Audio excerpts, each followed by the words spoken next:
All right, we are green, brothers and sisters. This is a very important video. You guys have got to send out. Send it everywhere. Do it on X. You can tag me at Braden LOA. Put it on Instagram. Put it on Facebook. Put it wherever you need to put it. Because, guys, we are looking at a, honest to God, a revolt within the DOJ against Bondi and Trump's 2A orders. I'm going to piece this together for you, but we have something breaking with a new charge that just dropped from the U.S. Attorney against the Second Amendment. Guys, this is going to be a thing. I'm telling you, we've got multiple data points at this point, and I'm going to put a lot of this stuff together, but this is a very important breaking piece because, let me just read the thing before I actually show it to you. The Justice Department is continuing a lawsuit alongside New York Attorney General Letitia James around 80% gun kits. Okay? This is not the top of the DOJ. From all the sources that I have, this is coming from rogue U.S. attorney elements conflicting with the stated mission and goal of the DOJ and the Trump administration. Guys, you gotta send this one out. All right. Okay, so we are good. 5x5 audio, video, excellent. Let's jump right into this. There's so much. We now have a pattern. All right. So, guys, let me get over to Gun Owners of America because this dropped literally 3 minutes ago. And then I'll show you, I can't show you. I will talk to you about some inside sourcing and some stuff that I have that I can't fully disclose yet. But I'm telling you, the pattern is established. All right. This is Gun Owners of America. Obviously, no compromise. Follow them on X. You can follow me at Braden LOA. But let me show you what's actually breaking. It's incredibly important not to frame this from a perspective of the DOJ continues to destroy our gun rights and it's full of crap. This is quite literally a rogue element, okay? We've now got 3 or 4 rogue elements and examples since Trump's inauguration.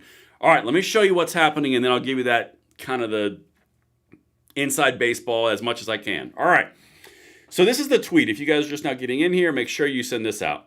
The Justice Department is continuing a lawsuit alongside New York Attorney General Letitia James, you know, the woman who vowed to destroy the NRA and also put companies out of business who were 80%, sued a lot of people, against Brownell's, Primary Arms, 80% Arms, Rainier Arms, and Glock Store.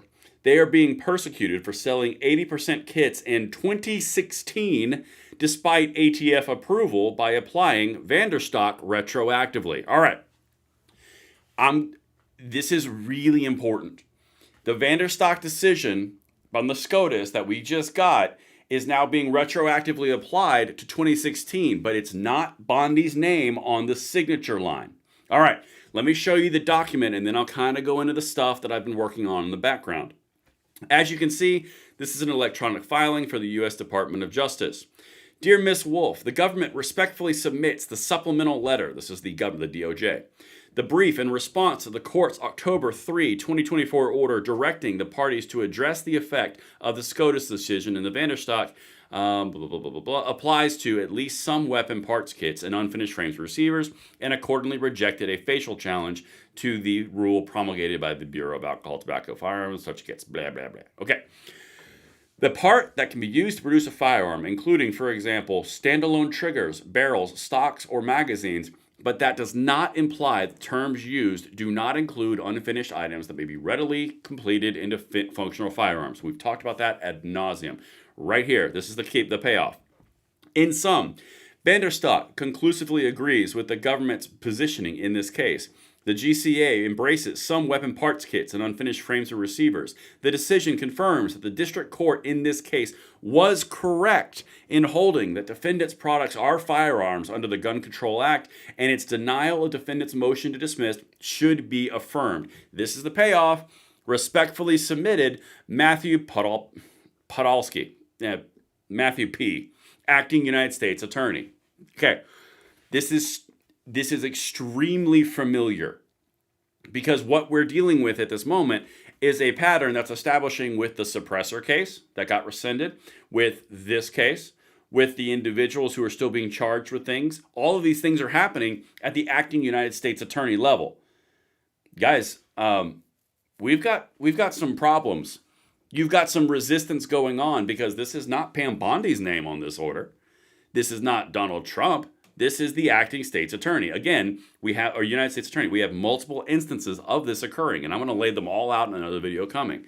But as you can see here, we have a bit of an issue in retroactively applying lawsuits from 2016 in partnership with New York Attorney General Letitia James, who, by the way, might be in prison soon for fraud.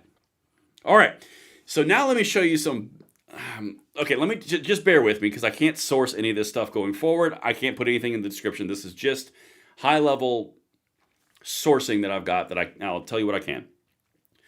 I know from internal conversations that there are elements that have been warned and have been told not to do this, and there have been requirements of them not to do this, but it's still continuing to happen. That's as specific as I can get to you.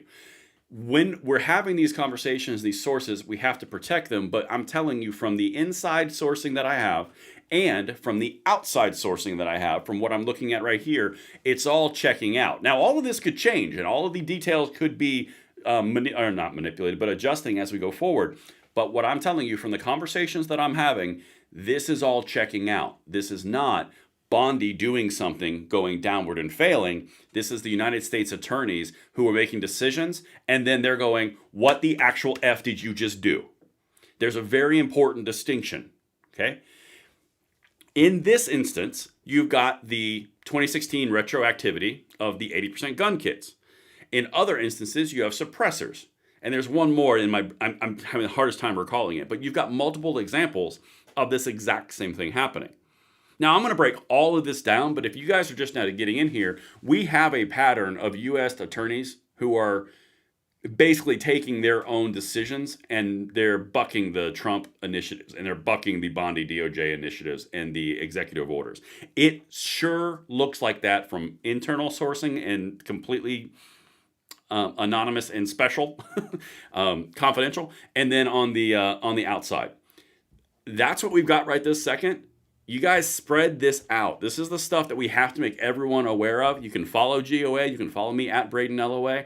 I know it's a shorter video, but that's the stuff that I had to bring to you right now because, quite candidly, we're getting into a point now where I'm concerned that there are the elements within the DOJ that are actively acting against us, and it's not from the top, it's the middle manager.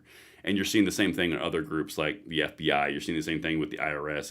It's effectively, it's what they would call the deep state. That's effectively what you're seeing right here. Let me jump into the comments really quickly just to wrap this real quick. I see something I really want to see here. Was just watching a video about something about GOA was or is under a gag order. Yeah, that's Biden era stuff. And by the way, this is still Biden era hangover stuff. The same attorneys who were involved in the gun control are still in doing it now. It's not a hierarchical decision. It is a unilateral decision in the middle to resist the whole system. Okay, that's it. That's my take on it. You guys can let me know what you think, but it looks like that. Pam, see, this is important. David just said, Pam, red flag Bondi sitting on her hands. I don't believe that is the case as of yet. From my internal confidential stuff, that's not the vibe that I'm getting. Now, I'm not telling you it is or it isn't, but I can tell you from the stuff that I'm having conversations on and then the external data that we're looking at right here, that does not seem to be the case. But I am going to do a lot more of this and basically dive in pretty deep and get as much as I can from any type of information coming out of these sources. But make sure you guys have that subscription on, that like button is hit. This is the time that we have to be involved. But that's the newest one. We got a situation. All right. That's what I've got. Make sure you spread this out everywhere, and I will see you guys on the